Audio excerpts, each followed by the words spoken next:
네, 스몰캡 종목들 종목 장세가 펼쳐지고 있으니까 더욱더 귀담아 들어야 되겠습니다. 신한투자증권 서울금융센터의 김동준 부장과 함께합니다. 어서 오세요. 네, 안녕하세요. 네, 오늘 첫 번째 기업으로 어떤 기업 가지고 오셨어요?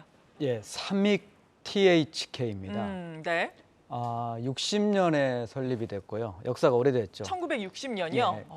예. 뭐 삼익 쌀통 이렇게 알려져 있는 회사인데요. 저 왠지 본 것 같은 예, 느낌. 91년도에 예. 일본의 THK라는 회사 합작 네. 또는 기술 도입을 하면서 이제 대변신을 한 회사입니다. 사실은 대구 소재 기업이고요. 프로야구 좋아하시는 분들은 삼성 라이온스 파크에 항상 광고가 이제 노출되어 네. 있는 회사가 되겠습니다. LM 가이드라는 게 이제 주력이 되겠습니다. 흔히 말하면 이제 리니어 모션 가이드라고 하는데 블록 내부에 볼이 있어서 네. 무한 순환을 직선으로 이렇게 하게 하는 장치입니다. 그래서 일본의 NSK하고 한국의 원ST라는 회사하고 경쟁하면서 네. 40% 후반대, 50% 가까운 점유율을 하는 리더다. 뭐 반도체 디스플레이부터 시작해서 우리 뭐 엑스레이, 의료기기, 고속철 네. 이런 다양한 분야에 쓰이는 단품 솔루션입니다. 2차 전지를 통해서 실적 안정성을 갖고 있고 지금 어렵지만은 반도체 디스플레이에 투자가 재개될 경우에 관심 가져볼 만한 기업이죠. 네, 그렇군요. 산업용 자동화 솔루션 전문 업체다라고 말씀해 주셨는데 삼익 쌀통이 지금도 나오는데요? 지금도 만들고 있는 거예요? 아닙니다, 이제. 그렇군요.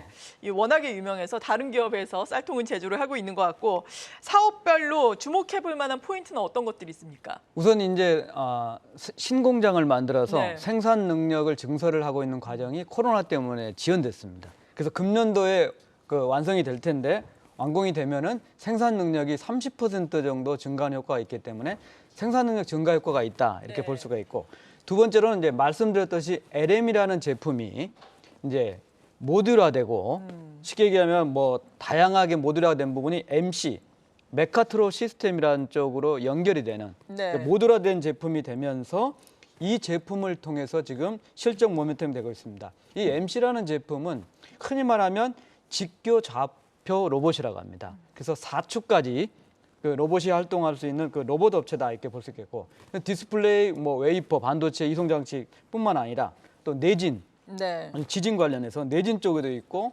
또 대면적 스페이스 그리고 최근에는 2차 전지향으로 이제 매출이 확대가 되고 있다는 측면입니다. 2차 전지 관련해 가지고는 2차 전지 제조업체하고 협업을 통해서 바코드 스캔 검사 장비 쪽 매출을 했는데 22년에 매출 비중이 10%를 넘었습니다. 네. 금년에 매출 비중이 20%가 되면서 단기적으로 실적 안정성을 확보할 거다 하는 측면입니다. 이제 마지막으로는 2차 전지 쪽에서는 새로운 분야로 적용될 가능성도 있고 네. 로봇 쪽입니다. 과거 삼성전자하고 로봇 6축 개발을 한 이력이 있기 때문에 로봇 테마주인데 최근에 있는 로봇 테마주에는 좀 맞지는 않죠. 자, 그럼에도 불구하고 LM이나 MC 사업이 근본적으로 스마트 팩토리나 공장 자동화에 로봇, 4축까지 하는 로봇이라는 측면이고 또 최근에는 협동 로봇 글로벌 리더인 유니버셜 로봇이라고 덴마크 회사인데 네. 이쪽 관련해서는 LM 쪽에 사업 제휴가 있기 때문에 중장기적으로 이런 측면에서 매출 확대도 기대가 된다 이런 측면이죠. 네, 그렇군요. MC에서 2차 전지 로봇까지 첨단 기업으로 거듭이 났네요. 실적은 어떻습니까? 예, 실적은 이제 10년, 11년에 300억대 영업이익을 그렇게 했고 네. 17년에 다시 300억대 영업이익을 기록했는데 그 시기가 반도체하고 디스플레이가 투자 확대기였습니다. 예. 자, 그러면 이제 지금은 어려운 환경이죠. 반도체도 그렇죠. 어렵고 그다음에 디스플레이도 어려운 환경인데 22년에 다행히 23년까지는 전기차 2차 전지향 매출이 가세하면서 200억대 이상의 안정적인 매출을 할 거다 네. 하는 측면이고 앞으로 반도체하고 디스플레이가 어떨 것인가 투자가 어떨 것인가 특히 이제 삼성과 관련이 많이 돼 있고 특히 그 삼성의 OLG 투자 A1 라인과 3 라인에 네. 지금 이제 납품을 했기 때문에 지금 A5 쪽에 대한 얘기가 있는데 이게 재개가 될 경우에는 상당히 긍정적인 모멘텀이 될 거다. 그래서 조심스럽지만은 25년 정도 경에는 다시 300억대 영업이익이 되지 않을까 이런 흐름으로 보고 있습니다. 네, 그렇군요. 삼익 THK 그러니까 내년까지 유망하게 볼 수 있겠다. 지금부터 차근차근 준비하자 이런 말씀이신 거죠? 예. 네.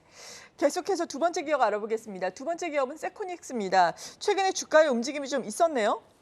예, 그 세코닉스 하면은 기대감이 좀 늘 큰 주식이고 네. 또 다양한 제품을 다양한 거래처에 납품을 하고 있기 때문에 이게 모멘텀 플레이어로 될 수가 있는 쪽인데 네.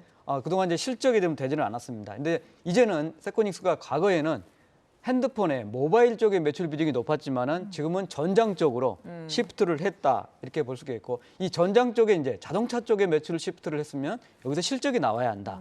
그래서 23년에는 세 자릿수 영업, 흔히 말하면 100억대 영업이익이 나오는 진짜 원년이 되지 않을까. 네. 이런 실적을 기반으로 다양한 제품의 다양한 모멘텀이 될 거다. 이게 하는 측면입니다. 이게 이제 전장 쪽 스토리가 되겠고 또 전기차, 또 자율주행과 관련돼 있고 또 마지막으로는 XR이라죠. 네. VR, 뭐 AR, 뭐 MR까지 이런 쪽에 충분히 흐름. 그래서 23년에 실적을 갖고 있다.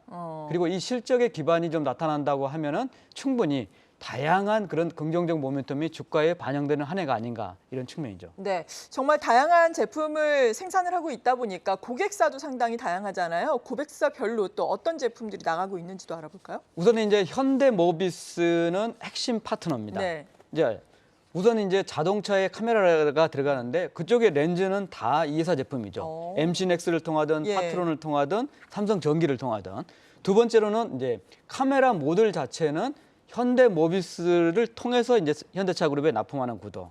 그리고 헤드램프의 경우에는 이제 이 회사의 헝가리 법인이 있습니다. 폴란드 법인이 있는데 네. 체코모비스, 현대모비스 체코에 전략적으로 해서 현대모비스라는 파트너를 통해서 현대차 그룹하고 기타 완성차 업체에 납품하는 구도다 하는 측면이고 두 번째로는 컨티넨탈입니다. 독일 회사이고요. 대표적으로 자동차 부품 회사입니다. DSW.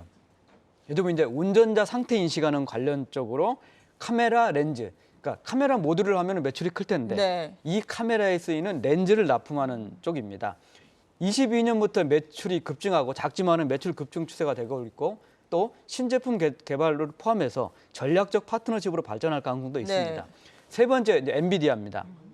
엔비디아 하면은 이제 자율주행 쪽으로 개발을 하고 있는데 자율주행 솔루션 개발 파트너입니다. 근데 엔비디아의 지금 자율주행은 계속적으로 개발을 진행하는 과정이고 여기에 센싱 카메라를 담당을 하기 때문에 뭐 1년이 될지 2년이 될지 3년이 될지 엔비디아가 이에 대한 자율주행 솔루션을 개발을 하면은 역시 주목받을 회사다. 마지막으로는 전기차입니다. 네. 이 광학 기술을 자체적으로 갖고 있기 때문에 전기차 업체 아까 말씀드렸듯이 뭐 모비스라든지 이노텍 이런 모듈 전장 업체뿐만 아니라 직접 전기차 업체하고 컨택할 수 있고 납품할 가능성이 있는 회사다 이런 측면이죠. 네. 그렇다면 실적도 잘 나와주고 있나요? 어떻습니까? 예, 실적이 부진합니다. 아, 그래요? 왜요? 우선은 이제 지정 감사인 제도가 시행이 되면서 네. 많은 그런 스몰 기업, 코스닥 기업들이 어려움을 겪고 있습니다. 이 회사도 이제 19년부터 이 해외법인에 대한 지정 감사인의 그게 좀 까다로운 그래서 네. 회계적 이슈가 좀 있었습니다. 그래서 21년에 108억 정도 영업이익 흑자를 기록하고 그 이유는 부진했습니다. 네. 그래서 22년에도 많은 애널리스트들이 긍정적으로 전망을 했지만은 14억 정도 영업이익 컨센서스. 그러니까 겨우 이제 흑자를 갖췄습니다. 그러니까 22년에 있었던 측면은 역시 광학, 핸드폰 쪽, 모바일 쪽이 부진했고 두 번째로는 환율이 급등을 하면서 네, 그렇죠. 자동차 쪽의 가격 전가가 좀 안 됐습니다. 23년에는 이제 환율이 좀 안정이 되고 전장 중심으로 매출이 늘어나면서 아마 영업이익이 컨센서스가 165억 정도인데 제가 생각하는 이 정도는 어렵다. 그렇지만은 세 자릿수 영업이익을 하면서 실제적으로 전장 사업을 대해서 실적 안정화되는 시기가 세코닉스는 23년이다. 네. 이렇게 볼 수가 있는 거죠. 실적은. 올해 좋아진다 이런 말씀이시네요. 그래서 지금 투자 의견은 매수 의견 주시는 거죠?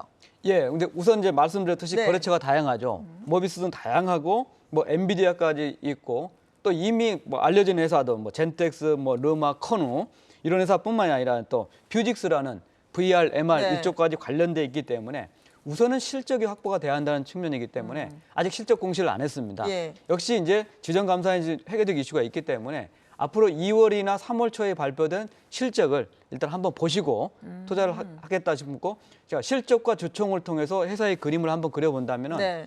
중기적인 관점에서 이 회사를 모멘텀을 먼저 추구하지 말고 실적에 기반한 흐름 측면에서 관심을 가져보고 이 실적이 된다고 하면은 23년에는 충분히 다양한 모멘텀의 다양한 플레이어로서 한번 평가를 다시 한번 해볼 수 있는 주식이 아닌가. 그래서 지금 주가는 단기적으로 5,000원대에서 7,000원대까지 올라왔어요. 모멘텀으로 상승하는 분위기이기 때문에 네. 좀 저점 매수가 필요한 시간이다. 그리고 22년 실적에 대해서 한 번쯤은 또 점검해보고 관심 가질 중기적인 관점에서 볼만한 스몰캡이다. 이런 판단입니다. 네, 신한투자증권 서울금융센터의 김동준 부장과 함께했습니다. 고맙습니다. 감사합니다.